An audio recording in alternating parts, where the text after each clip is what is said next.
देखिए, जैसे रशिया और यूक्रेन युद्ध अब तक किसी नतीजे तक नहीं पहुंच पाया, वैसे ईरान युद्ध भी लंबा चलेगा, क्योंकि एक तरफ ट्रंप, नेतन्याहू और दूसरी तरफ ईरान का रुख देखकर साफ है कि युद्ध में अभी और बर्बादी देखना बाकी है। क्योंकि ट्रंप ने साफ कर दिया कि वो सरेंडर नहीं चाहते, तो ट्रंप ईरान पर बड़ा हमला करने वाले हैं। क्या खामेनेई के बाद अब अमेरिका के टारगेट पर ईरान का इस्लामिक शासन है? देखिए।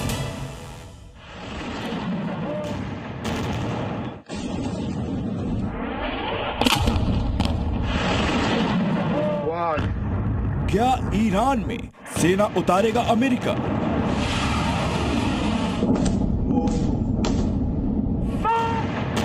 ट्रंप के बयान से और भयंकर हुआ युद्ध।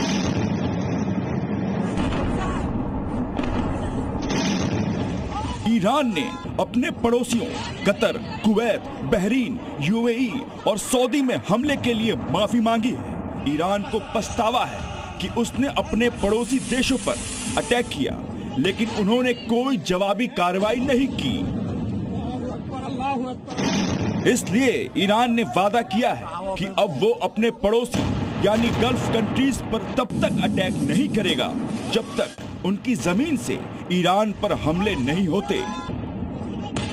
ईरान के इस बयान के बाद ट्रंप ने मजाक उड़ाया और कहा कि ईरान अपने पड़ोसी देशों के सामने झुक गया है।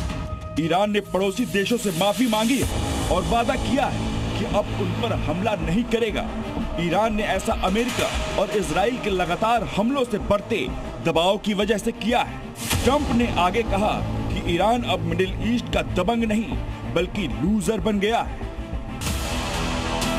ट्रंप के बयान बता रहे हैं कि ईरान के सरेंडर करने तक हमले नहीं रुकेंगे, और जबकि ईरान के रुख से साफ हो गया है कि वो लंबे समय तक लड़ने की तैयारी कर रहा है। लेकिन अब तक हुए हमलों में ईरान की आधा से ज्यादा missile attack, nuclear facility, strategic locations पर ताबड़तोड़ अटैक हुए हैं। ईरान में अब तक 6,668 सिविल इलाकों को निशाना बनाया गया है। हमलों में 5,535 घरों और 1,041 दुकानों को नुकसान पहुंचा है। 14 मेडिकल सेंटर्स और 65 स्कूलों पर भी हमला किया गया है, जबकि अब तक 1483 लोगों की मौत हो चुकी है। इस भारी तबाही के बाद ईरान सरेंडर करने को तैयार नहीं, जबकि अमेरिका हमलों के साथ ही ईरान शासन को हटाने और फूट डालने की भी कोशिश कर रहा है।